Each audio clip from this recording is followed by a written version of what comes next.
Hi అండి, మీరు ఎప్పుడైనా బెండకాయలతో బెండకాయ టమాటా పచ్చడి ట్రై చేశారండి? ట్రై చేయకపోతే ట్రై చేయండి. ముందుగా బెండకాయలు శుభ్రంగా కడుక్కుని ఆరబెట్టుకుని చిన్న చిన్న ముక్కలుగా కట్ చేసుకుని ఒక పక్కన పెట్టుకోవాలి. అదేవిధంగా కొన్ని పచ్చిమిరపకాయలు, కొన్ని టమాటాలు, ఒక ఉల్లిగడ్డ, 4 వెల్లుల్లి రెబ్బలు, చేతికి సరిపడ కొత్తిమీర, చింతపండు. నేను వీడియోలో చూపించిన విధంగా ఉల్లిపాయలను టమాటాలను చిన్న చిన్న ముక్కలుగా కట్ చేసుకుని పెట్టుకోవాలి.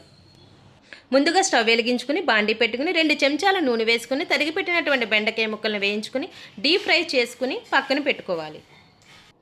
అదే కడాయిలో ఇంకో చెంచా ఆయిల్ వేసుకుని పచ్చిమిరపకాయలు, టమాటా ముక్కలు, వెల్లుల్లి రెబ్బలు, రుచికి సరిపడా సాల్ట్ వేసుకుని అటు ఇటు కలిపెట్టుకుని మూత పెట్టి మగ్గించుకున్న తర్వాత ముందుగా నానబెట్టినటువంటి చింతపండుని వేసుకుని మగ్గించి స్టవ్ ఆఫ్ చేసి మిక్సీ జార్లోకి తీసుకోవాలి.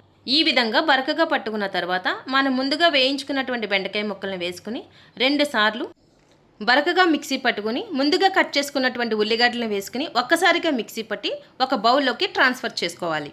ఫైనల్గా మనం రెడీ చేసుకున్నటువంటి పచ్చడి పైన కొత్తిమీరతో గార్నిష్ చేసుకుని మనం వేడి వేడి అన్నంలో ఈ పచ్చడి వేసుకుని తింటే ఉంటుంది, సూపర్గా ఉంటుంది.